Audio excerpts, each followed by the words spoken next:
ভাই ব্রাদার, কী অবস্থা?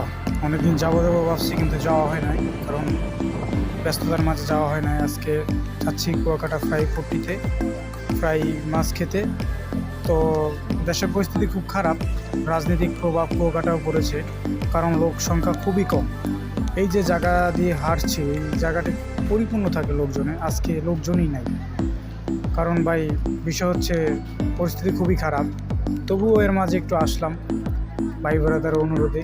তো চলে আসলাম ফ্রাইপট্টিতে। বিভিন্ন ধরনের মাছ, যেরকম সামুদ্রিক চিংড়ি, কাঁকড়া, তারপর আছে রূপচাঁদা, টোনা ফিশ। তো আমরা টোনা ফিশ খাবো আজকে। আর লইট্টা মাছটা আমার খুব ভালো লাগে, তাই লইট্টা মাছটাও নিছি।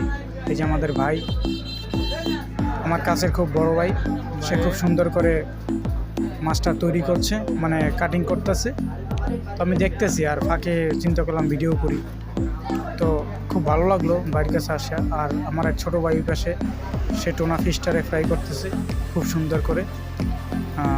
বাইরে বলছি যে একটু কড়া ভাজতে, যেন ভালো লাগে, কাঁচা ভালো লাগে না আমার কাছে।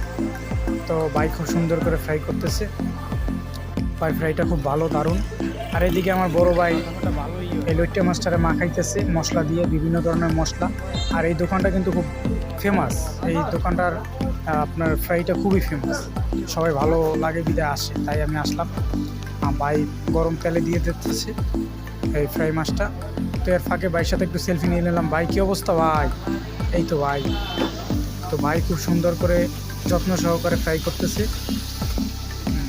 বড় ভাইয়ের ফ্রাই করা খুব ভালো। তো ভাই এদিকে ফ্রাই করতেছে, ওদিকে টোনা ফিশটা ফ্রাই হইতেছে, খুব ভালো লাগলো। আসবেন, আপনারা আসবেন, কুয়াকাটা এসে ঘুরে যাবেন, ফ্রাই খেয়ে যাবেন। ঠিক আছে, আপনারা ঘুরতে আসবেন, দাওয়াত রইল। এই ফ্রাইটা হয়ে গেছে, ভাই এখন মশলা দিতেছে। এই মশলাটার জন্যই খুব ভালো লাগে, তাদের নিজস্ব মশলা। মোটামুটি প্রস্তুত হয়ে গেছে, আমরা এখন খাবো। তো ভালো থাকবেন।